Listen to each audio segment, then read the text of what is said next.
Mike Moore Media, the first place to hear Rockingham County news and information. On our media line, Terry Vernon, Interim Director of the Eden Parks and Recreation Department. Checking in with him now. Hey, Terry, how you doing? I'm just fine, Mike. It's good to be here with you. Well, it's good to talk to you as well. Well, let's get an update. Things going on, Eden Parks and Rec. Tell us what's happening. Well, we're just excited school's out, and I've been doing this a long time, but the thing about I always felt like when school was out, I was on recess for the summer. Even though I worked more hours and worked during the day more so, it was just a good in the fact that I knew a whole lot of times I was going to be going in earlier and getting off earlier, so it's kind of a summer break for me too. And I always related to that. I enjoyed it, and knowing that the kids had a break, and I felt like I had a break, even though I didn't really have a break. Well, it's a good way to look at it, though. But you're working harder than ever, probably. Oh yeah, and I of course our recreation centers open up earlier. We're open from 10 to 6 p.m. each day now, and the kids as well as the adults can come and participate in things. And the numbers have increased as far as the governor, so we still require masks inside as far as playing basketball and stuff like that. As long as the school does that, then we would do it also. So they don't like the fact they're having to wear the mask, but we are open earlier and closing earlier, and they can come in, and we don't have to worry about so many being, a capacity or anything. We're just come on in, and if we reach 100, then we'd have a problem, but we very rarely, I don't think we've had that problem in the past year and a half or so, so we're doing pretty good. And of course we've opened up our facilities and everything for rentals, and our pool and our splash pad opened last Friday. They're going full blast. We're open every day of the week from 12 to 6. We have we're open to the public, but we do have parties from 10 to 12 and from 6:30 to 8:30 each day if somebody's interested in booking one of those for a party, but there's an additional charge and that kind of thing. And we're just trying to stay busy right now. Yeah. Well, I know people are glad the splash pad is open as the temps heat up. That's going to be fun. I know we enjoyed that the first year when the grandkids were here, and they'll be back this summer, so we're going to be there for sure. That's going to be fun. Some other activities that we might need to be aware of, Terry? Well, of course, we have our summer camp going. The numbers are down right now, but we're still intent on having it. They come in 8 o'clock in the morning and are there till 5 in the afternoon, and it's so much per week depending on how much, whether you live inside the city or whether you're from out of town. And it's I think it's like 250 added all together if you're inside the city, and maybe 275 if you're from outside the city and don't pay the city taxes. But we keep them going. We keep them busy. They go on all kind of excursions, and they go to the movies. They go skating. They go to the splash pad. They go swimming. We try to keep them doing something just about each and every day. Keep them going. Yeah. Okay. I'm on your Facebook page, and I see Sandlot coming up June 13th.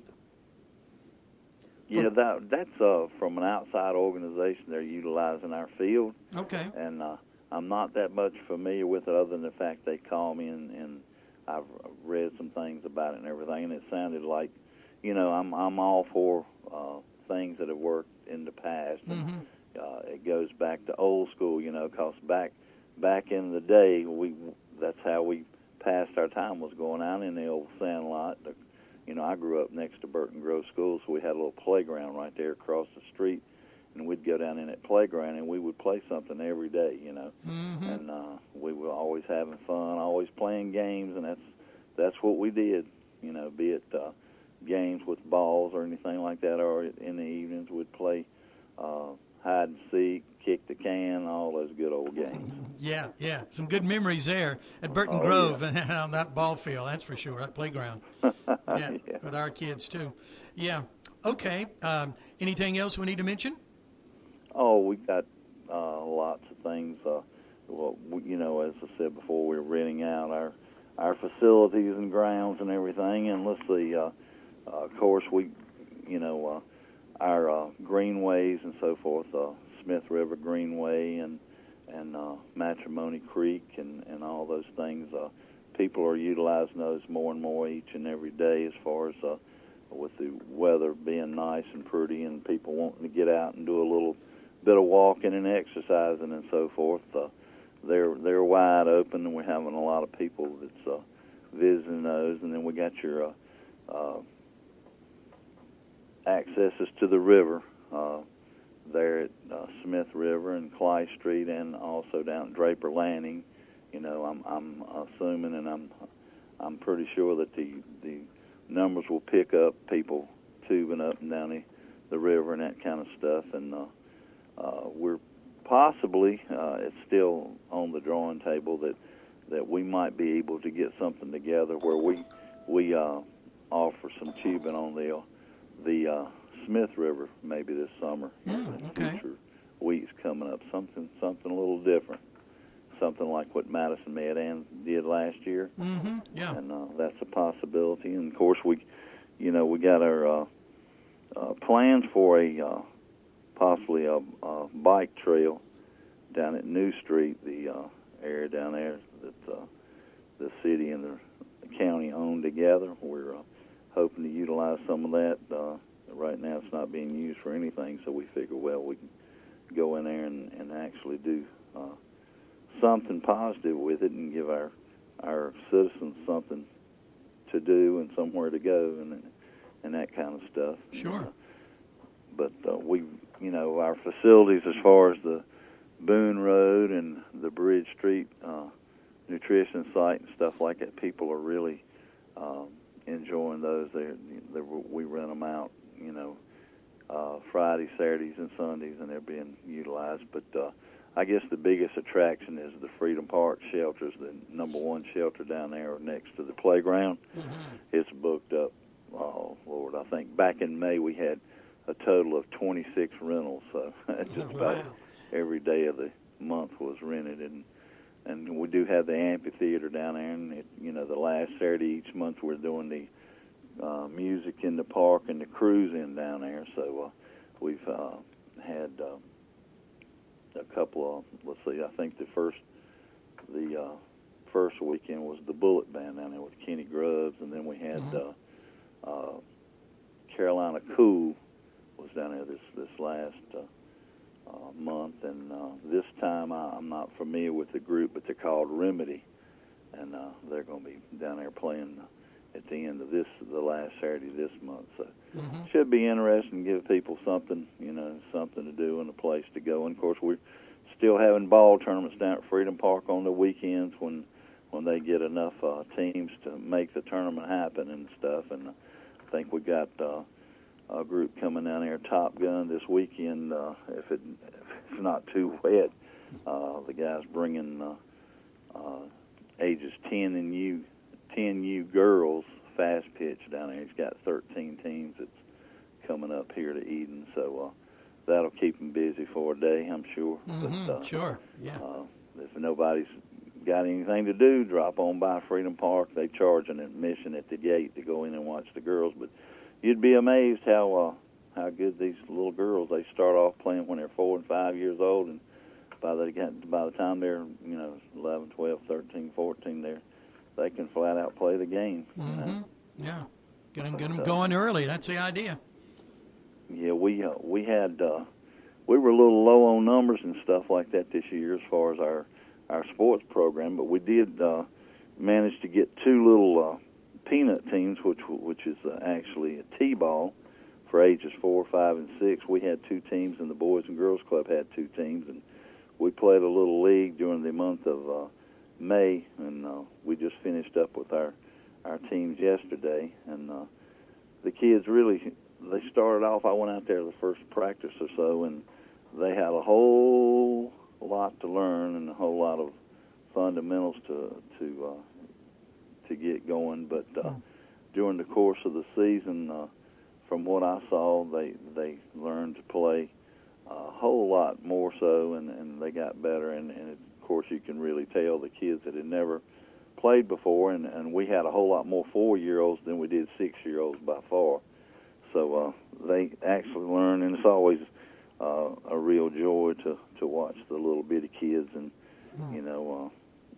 the way they're interested in the game. Of course, you have to holler at them more so than anything to quit playing in the dirt and that kind of stuff. But well, that's been going on for years. And back when we used to play in the grass, they would dig a hole in the dirt, so they dig a hole in the grass so they get to the dirt. So that's just saying something. But right. Anyways, I didn't have to work the t-ball games too much, but Kathy Overby and Jeff Moore did a good job with them, and we appreciate them. And then of course we tried to do some baseball and girls softball with the older age groups, but never could come up with enough numbers. So what we did on Mondays and Wednesdays, we got all the kids together that wanted to play in those particular sports, and we just had a slow pitch softball game, and we let the staff pitch, and they go out there, and they're still doing it today.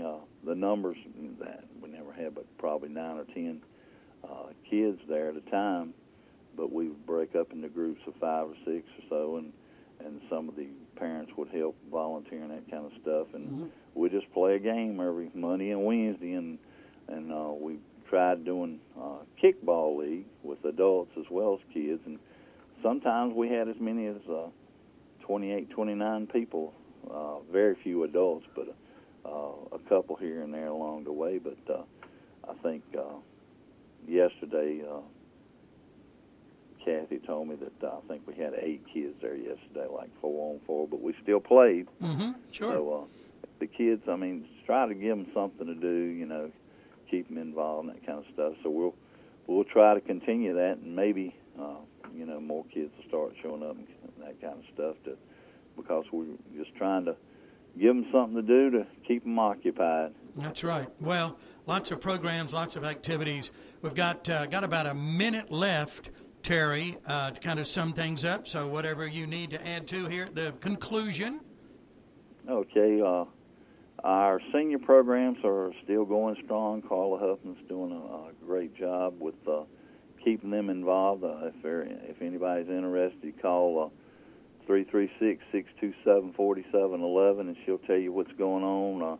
I know they're having a walking club over here on Mondays, Wednesdays, and Fridays. I'm at the Bridge Street Recreation Center. That's where the Parks and Recreation offices are now. So relocated. That's where I'm relocated. I got booted out of City Hall, so here I am. But it's nice and quiet over here. So if anybody needs have any questions or anything, you can reach me at the same number.